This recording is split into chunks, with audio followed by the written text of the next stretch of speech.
Hello students, welcome in moral value class. Today I will explain chapter 5 Sheena's day off, यानी Sheena के क्या है छुट्टी के दिन के बारे में बताया गया है इस चैप्टर में। शीना एक गर्ल है और उसकी छुट्टी का दिन है, वो उसको कैसे स्पेंड करती है उसी के बारे में एक्सप्लेन किया गया है चैप्टर में। Sheena grandmother need to see the doctor, I am driving her to the clinic, said mother please take care of Lolo till I get back. जो शीना की मदर है वो उससे कहती हैं कि जो शीना की दादी है उनको वो डॉक्टर के ले जा रही हैं, इसलिए तुम पीछे किसका ध्यान रखना, लोलो का। लोलो कौन है? उसमें कैट है, उनकी पैट है, वो उन्होंने अपने यहाँ पैट रख रखी है, उसको उसके ध्यान रखने के लिए उससे बोल जाती हैं। और वो शीना भी क्या कह देती है कि yes mother, I don't worry I will, मतलब मैं उसका ध्यान रख लूँगी, आपको टेंशन लेने की ज़रूरत नहीं है। लोलो कौन था? उनकी पैट थी। She was quite a handful, a soft ball of fur and very naughty to say the least.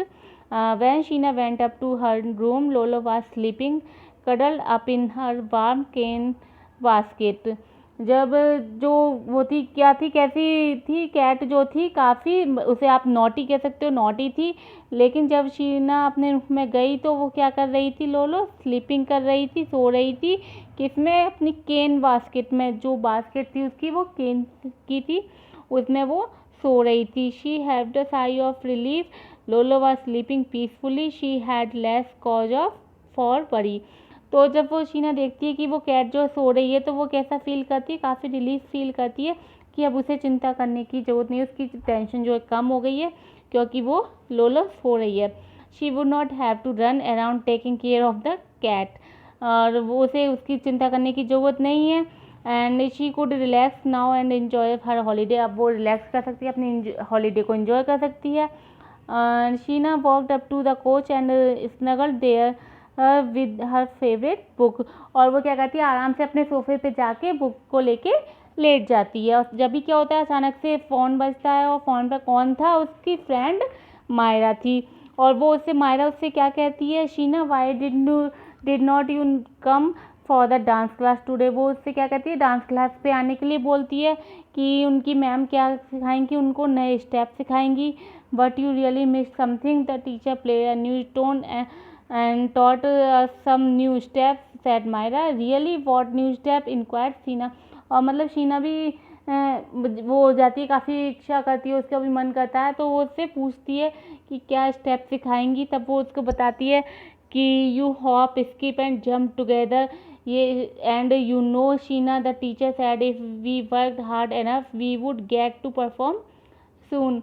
और वो उसको बताती है कि उसकी टीचर ने कहा है कि हमें हार्ड वर्क करने के लिए हमें परफॉर्म करना पड़ेगा। और so they talked on and on. Sheena forget about Lolo the pet cat, so Sheena did not see Lolo jumping out of her cane basket, walking out of the room and out of the front door which was a little ajar. तो वो शीना है, वो उसे अपनी friend से बात करने लगती है मायरा से, तो वो भूल जाती है लोलो के बारे में, जो उनकी पैट कैट थी उसके बारे में भूल जाती है कि हाँ वो कहाँ है। और वो क्या करता है, अपनी बास्केट से निकल के कैट क्या करती है, जंप करके रूम से बाहर चली जाती है, क्योंकि रूम का गेट कैसा था? थोड़ा सा आधा खुला हुआ था, अचार था, थोड़ा आधा खुला हुआ था।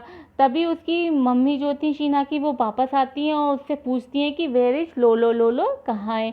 तो Sheena was in for a rude shock, वो क्या हो जाती है, एकदम से है ना, शॉक, झटका लगता है उसे, शॉक्ड हो जाती है कि लोलो कहाँ है। लोलो अपनी बास्केट में नहीं है, नाइदर। वो घर में है ना ढूंढती हैं, सर्च करती हैं उसकी मम्मी और शीना दोनों मिलकर, लेकिन वो कहीं भी नहीं मिलता। वो बेड के नीचे, कबर्ड में, फादर की शू ड्रॉर, सभी में देखती हैं, लेकिन वो कहीं नहीं मिलता है। जब उसकी मम्मी क्या होती है, निराश हो जाती हैं और आई विश कहती हैं, I wish you had been a little responsible Sheena, you promised me you would look after Lolo, कि तुमने मुझसे प्रॉमिस किया था लेकिन फिर भी तुमने उसका ध्यान नहीं रखा। और she had no excuse for being careless, if only she had taken mother's word seriously and been more responsible. तब वो कहती हैं कि तुम मतलब कोई इस तरह की, मतलब जो आप तुमने गैर जिम्मेदारी का काम किया है, इसके लिए कोई बहाना नहीं कर सकती हो। As they search for the cat in the garden, never walked in caring Lolo in his arms. और तभी वो उसको ढूंढने के लिए कहाँ जाते हैं, गार्डन में सर्च करने के लिए जाते हैं। तभी वहाँ पे एक नेबर जो उनके पड़ोसी हैं वो लोलो को हाथ में लेके आ रहे होते हैं, और वो जब उनसे कहते हैं he found your cat, she was in my garden, here she said the Goodman.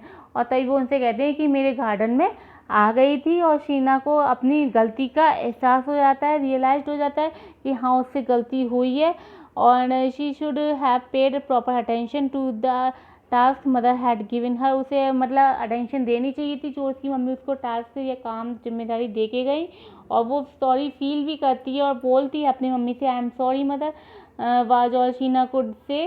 She sincerely hoped her mother would forgive her. Please dear be careful the next time you are asked to do something. Her mother word were gently spoken but firm in meaning.